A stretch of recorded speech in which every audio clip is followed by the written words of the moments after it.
Welcome back to another episode of the Take Your Shot podcast. Today I've got Kari Bjorn, and this guy has traveled many places. He's moved multiple places. He's serving different countries, and he's got a lot to offer. So I'm really excited for this conversation because if you have ever moved or are thinking about moving, you know that it can be a really overwhelming process, and maybe it's even scared you from even trying. So Kari, welcome aboard. Do you mind introducing yourself and just telling everyone a little bit about like who you are and what you do?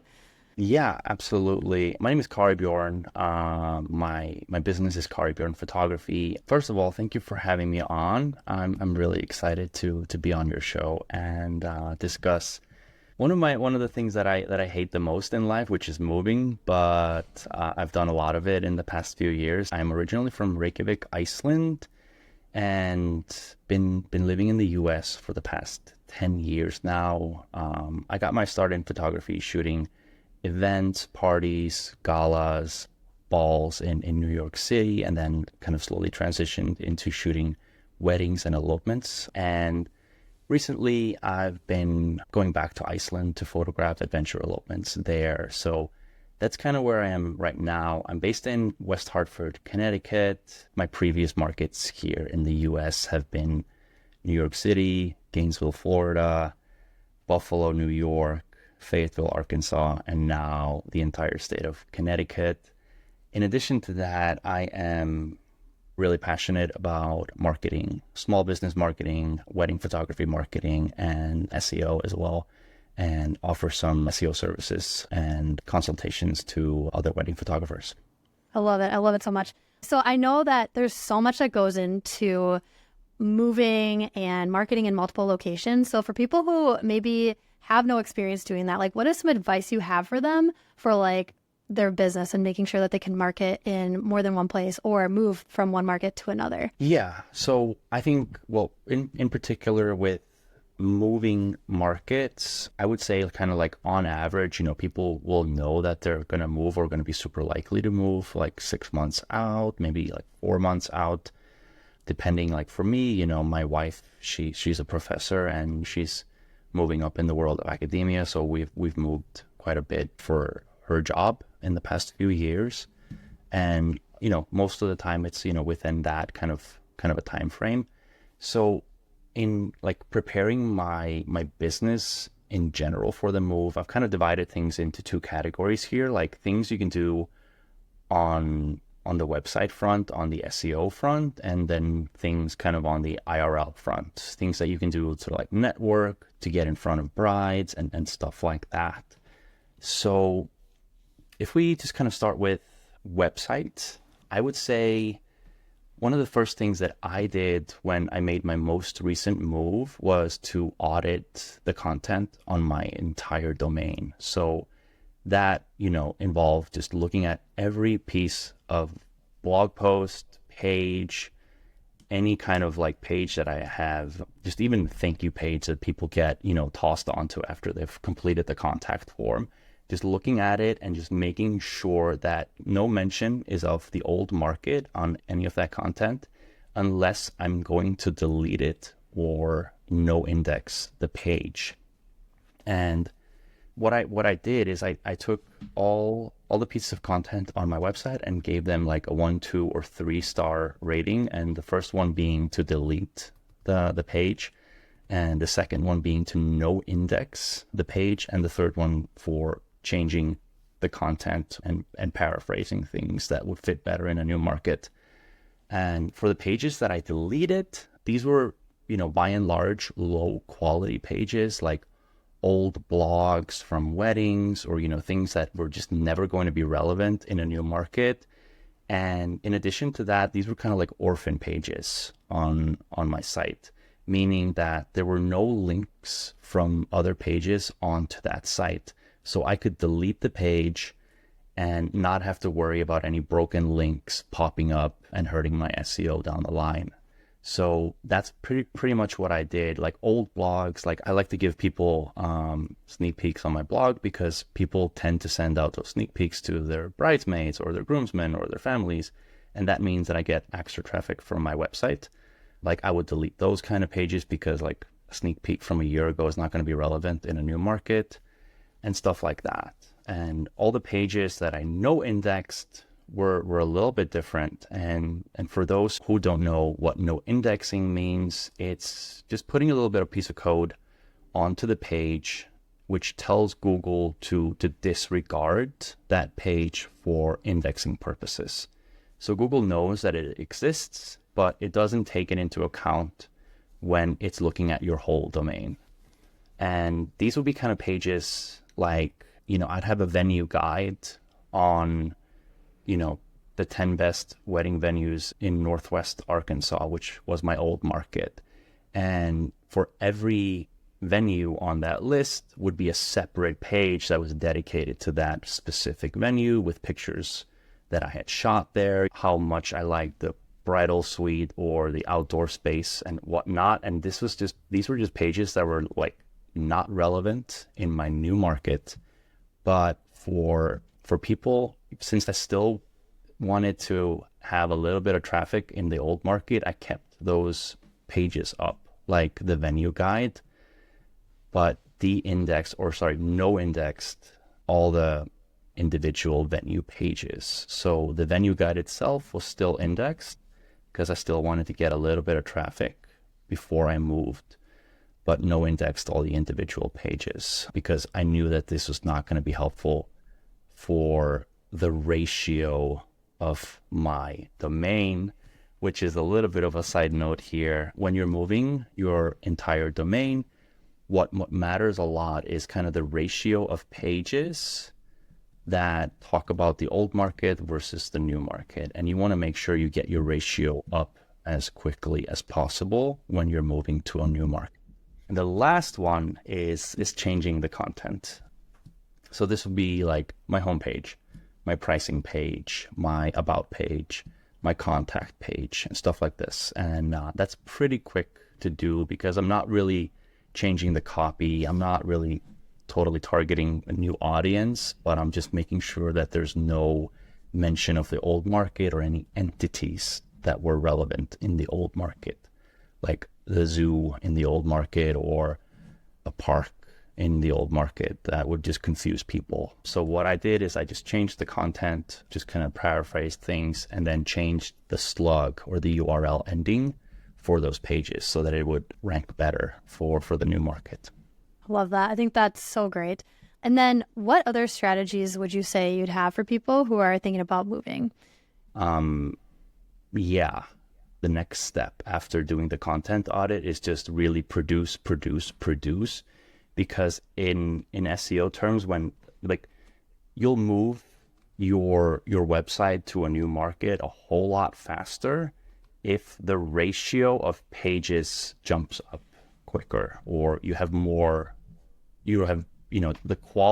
quantity of pages that talk about your new market is greater than the quantity of pages that Google is still looking into, because Google is still like ranking me for Northwest Arkansas 6 months later.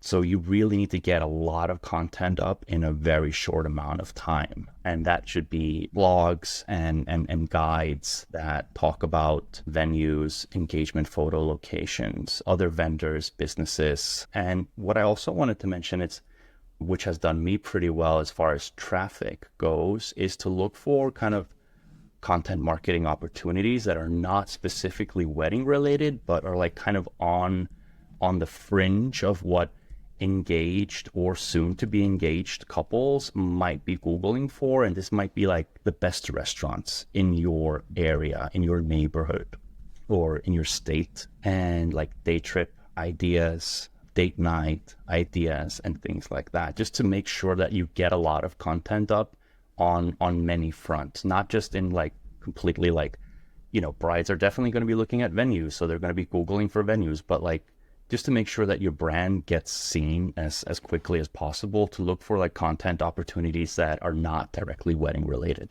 I love that. And I think that's really creative, just to be thinking outside of just like specifically wedding, like what leads to that is the relationship. And so if they're like searching for date nights or best places to propose, or, how to do different day trips and things like that, that kind of establishes you as an expert in the area, showing Google like, yep, this is relevant to the area, but then also hopefully guiding them kind of in that journey of like how they can work with you as their relationship progresses. So I think that's super smart. What are some like in person or in real life or other strategies that have helped you make a move more smooth? Yeah, I mean, I guess this is a little bit also online, I guess, but Facebook is a bigger thing here in my new market as it was as opposed to the old market. I used to never really book any jobs through like those Facebook groups or anything like that, but they work really well in this new market. And so I think that's definitely worth a shot. As soon as you know that you're going to be moving to a new location, make sure that you kind of sign up for all the large wedding related Facebook groups, and just it doesn't take too much of your time to just, leave a comment on people looking for a photographer. Although, sometimes it's, 150 people who do it. I've had reasonable success, booked like 3 jobs already from just, commenting on posts. So that's definitely something that is worth looking into. And one thing that's also, this is, kind of a controversial topic in this day and age, but bridal shows, you really want to get in front of a lot of people really quickly when you're moving, because you want the move to go as smoothly as possible. And looking into like just the biggest bridal show in your new market is definitely one of those things. Not only do you get, to see a lot of people in one day, and you get to present your business and basically, your wedding ideology, so to say, to a bunch of people, but you also get a huge email list that you get to follow up with every single week following that. And I think that's definitely valuable. If you're looking to spend money on ads or things like that before you're moving, definitely look into bridal shows. Like, yeah, for sure, it is kind of like a targeted kind of bride and groom or a couple that go to bridal shows, but that's another thing that's helped me out a lot. Not only just going to those shows, but also following up aggressively with emails afterwards. So yeah, the last thing kind of on the IRL front is actually what I did in my old market. I got associates to handle the weddings and proposals and other shoots that I wasn't going to be able to make it back to. I moved in April, and I pretty much flew back for the first 2 to 3 months, because I realized like I'm very unlikely to book something new in the new market. So I might as well just kind of fly back for all those first jobs in the first 2 to 3 months. And then I got in touch with people who had second shot for me before, and built up a little bit of a team of associates, reached out to a lot of the couples that had booked me for this fall or maybe like next spring, for example, and offered them a little bit of a discount on continuing to work with my business, but taking on an associate photographer. And, I set up contracts. I only hired associates who had previously worked with me and I already have a good relationship with. But I think that's really key, because it's really keeping a steady income, being able to have associates shoot weddings and engagement shoots and proposals for me in my old market. And what I have to do is be responsive and help people plan their things out via email or Zoom, and then obviously handle all the post-production. So if I was, moving again, this is one of those things that I would definitely look into doing, because only a few jobs said no to having an associate shoot it. So this was really big for me in keeping income coming in, for sure. No, I think that's so great, especially when you're like connected with other photographers and have people you know and trust. And, if you know you're going to be moving out, people that you can trust your clients with, and like they can still be served. And yeah, I love how you like offer a discount for people who are willing to go with an associate or this or that. I think that's pretty awesome, because it's also serving the clients well too. So yeah. Okay, so I would love to hear more about just kind of like where you have kind of been able to go with your business. So like you clearly know a lot about like marketing and SEO and have been able to like travel all over. Like, tell me a little bit more about like what has traveling looked like beyond just like moving from one state to another? Like, you've booked weddings overseas, you kind of get to do like these fun elopements. Like, how do you go about being able to market in two different locations at the same time? Like, you're not necessarily moving to one or the other. Like, you just have two different markets that you're serving. I think the best way to be found organically on Google in two different markets is with backlinks. It's really the only thing that's completely moved the needle for me to rank really well in two different markets in two different countries. For anybody who's not familiar with what backlinks are, it's basically just a link on another website that points to any page on your domain. And what Google thinks of these backlinks is that they are kind of a thumbs up or a sign of approval or a signal of trust that they pick up.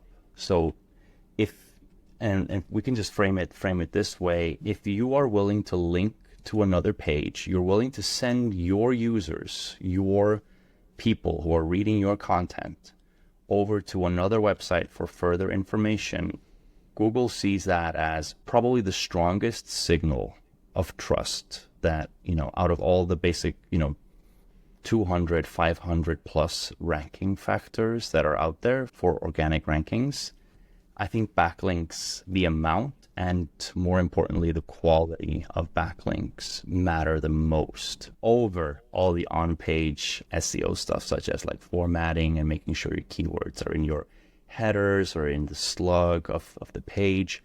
Backlinks just kind of overpower everything for me. For Iceland, after I created kind of this page on my website that talks about elopements in Iceland, I went heavy on building backlinks to that specific page on my website. And right now, this internal page on my website that is, located in Connecticut is ranking like number 2 or number 4 for the term Iceland elopement photographer. So I've been able to book jobs through organic Google search. And I've done, kind of, the basic stuff of on-page SEO, just making sure the page is pretty clean, the heading structure is optimized, and the text is easily skimmable.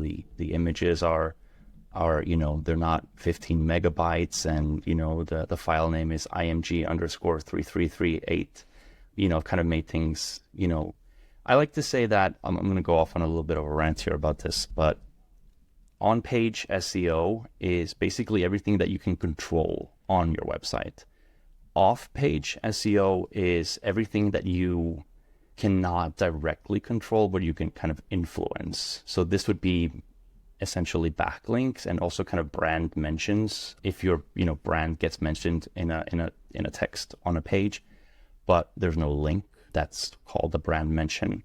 And I think all the off-page SEO is more powerful than the on-page SEO stuff because it's so much harder to manipulate. It's so much harder to get. It's harder to get, 50 quality backlinks as opposed to how easy it is to basically just follow a recipe and have your web page pretty much optimized for SEO, because anybody can basically do that.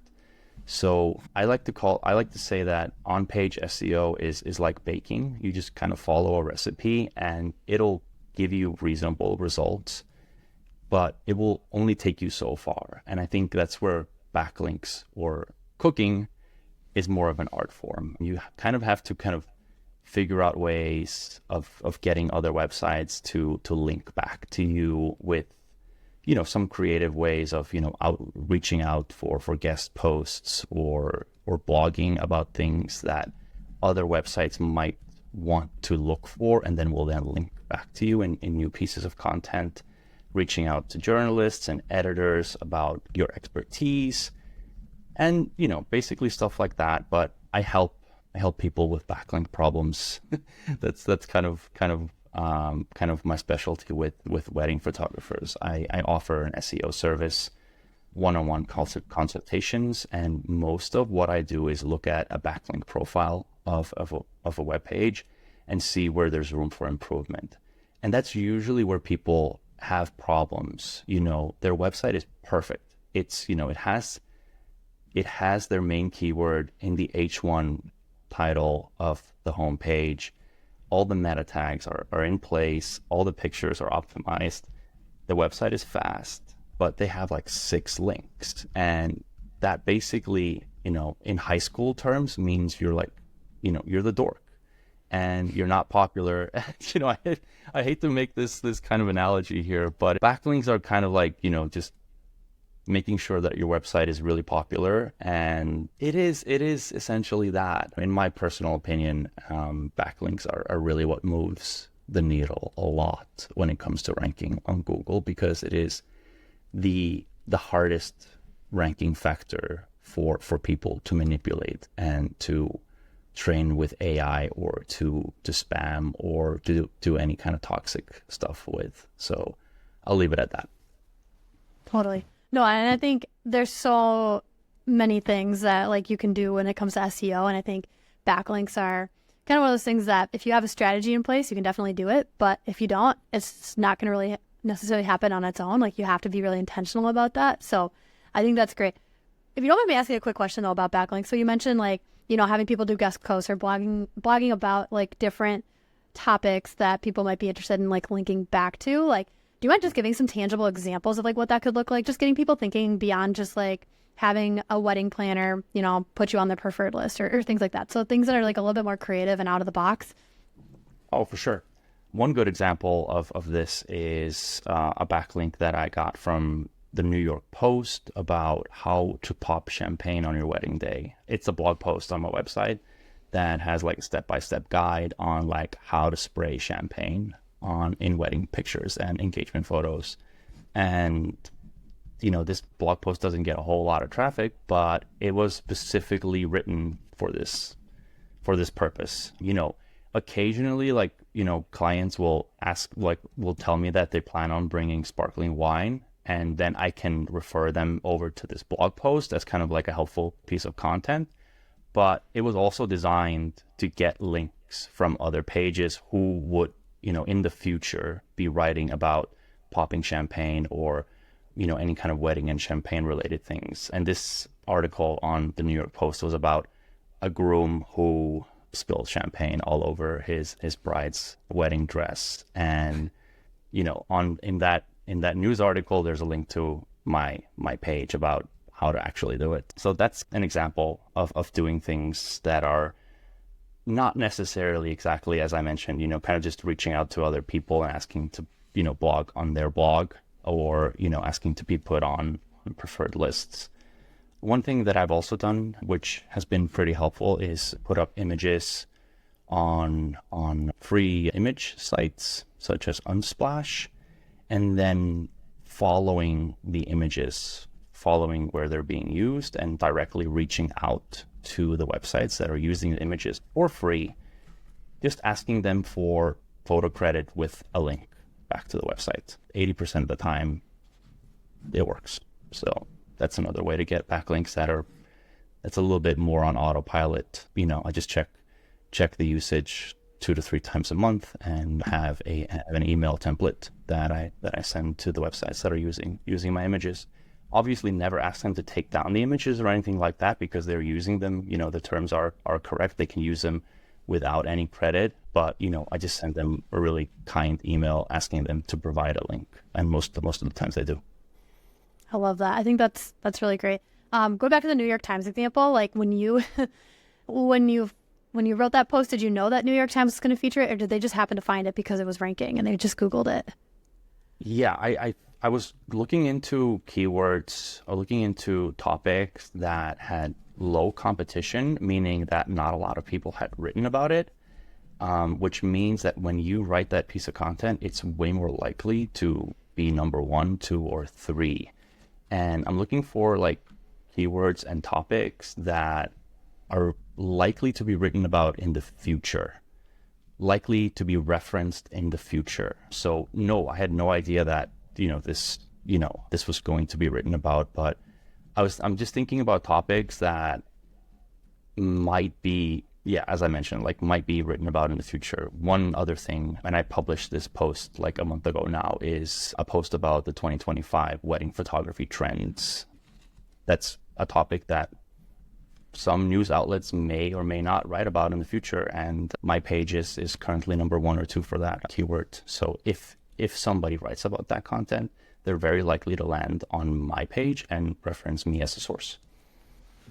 Totally. I think that's great. Just thinking ahead and thinking through, like, how could this answer a question or serve someone or be relevant, not just today, but in the future. So I think that's super great versus like Amy and Sam's wedding. Like, people aren't Googling that. Like, why are we blogging about Amy and Sam's wedding? Like, love Amy and Sam. They're awesome. But if that's how you're going to do the keywords, like, you're missing opportunity to rank. And so I love how you're just thinking ahead and thinking outside the box. And that's super great. And it's specific to the platform, because Google just serves, your content is so much more evergreen on Google as opposed to Instagram. You want to be more reactive on Instagram as opposed to exactly like thinking about the next 2 to 3 years when you're creating content to be found on Google. Totally. And I think it kind of goes back to what you're saying too about like making sure that your website is preparing not only for like what people are going to be searching, but also, as you're preparing to move, making sure that your content is reflective of that. Like, you're always just thinking ahead, and you want your website, because it takes, so long for Google to catch up to it. Just making sure that, okay, like if Google's going to take like 10 months to get to this point, like I need to be starting writing about this 10 months before that happens and things like that. So exactly. Yeah. And I will add, this gets me on another idea here that has worked pretty well for me in the past. And like, this is what you can do for backlinks, or just, to get a lot of future traffic onto your page. You can do a Google News search for like something like new wedding venue.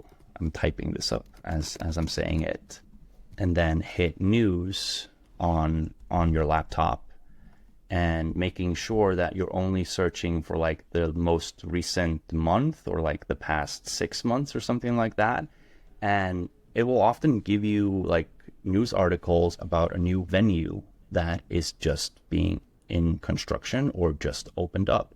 And usually these venues will have no content written about them online whatsoever.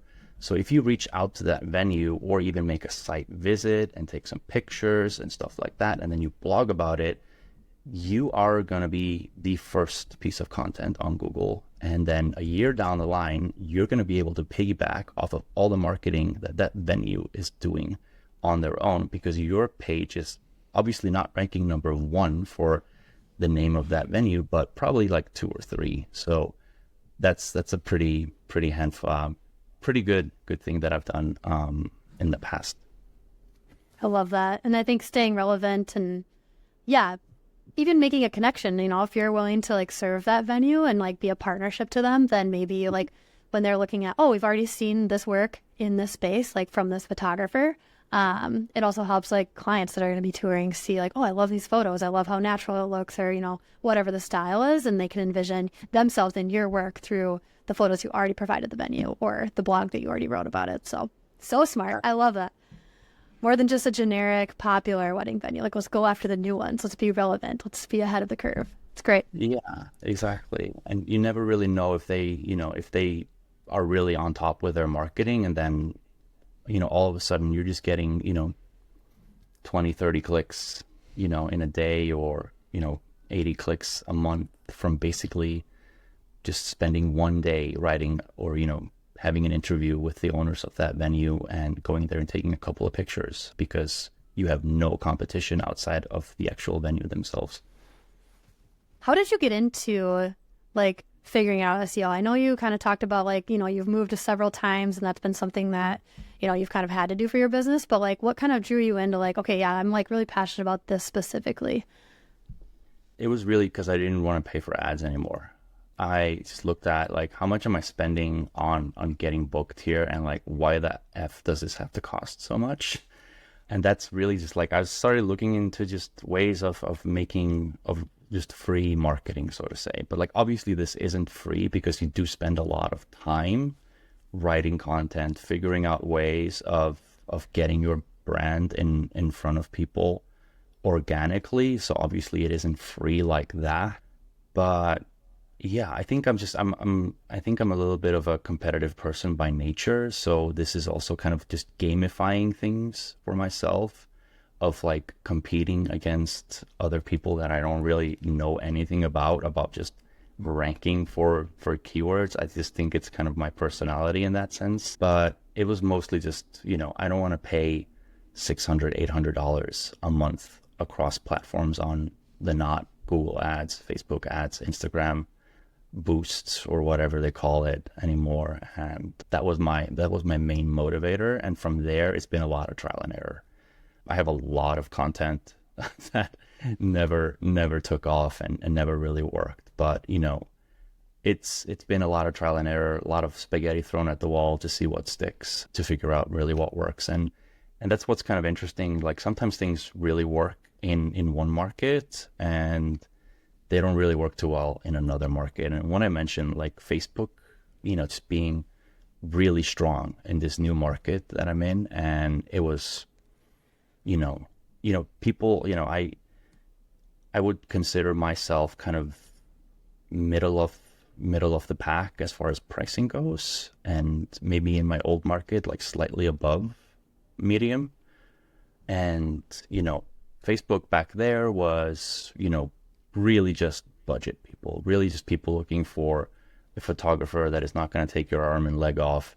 But this new market, if I had given up, and not tried to look at what Facebook can do for me in a new market, I wouldn't have booked 3 weddings from just, those Facebook groups. So I think it's a lot of just trial and error and just kind of just sticking with it and seeing if it truly works, and just not giving up immediately when it doesn't. Totally. I feel like we've talked about so many things. Is there anything else that you want to leave our listeners with, or, talk about while we got you here today? Yeah, I think I've hogged the microphone long enough. I think this is pretty cool. It's been a real pleasure being on your show and getting to talk to you about moving markets, which I'm honestly hoping myself that I won't have to do again. I want to, want to get a white picket fence and settle down now. So I'll leave you with that. I hope to never move again. Awesome. I hope that, the advice that you've given will help people kind of think strategically and think ahead on, if they're going to do it or when they're going to do it, that they can, be better prepared and they know who to reach out to. So for people who want to connect with you, where can they find you and what types of things do you offer? Yeah, totally. My website is karibjorn.com. That's KARIBJORN, as in Nancy.com. Also on Instagram, Kari Bjorn _. And yeah, as I mentioned before, I do offer SEO consultations with wedding photographers only, because that is my bread and butter. And I offer one-on-one coaching calls for website audits, SEO services, and backlinking opportunities. So you can find that on my website. Awesome. Well, Kari, thank you so much just for your time today. And for everyone listening, we'll see you next week.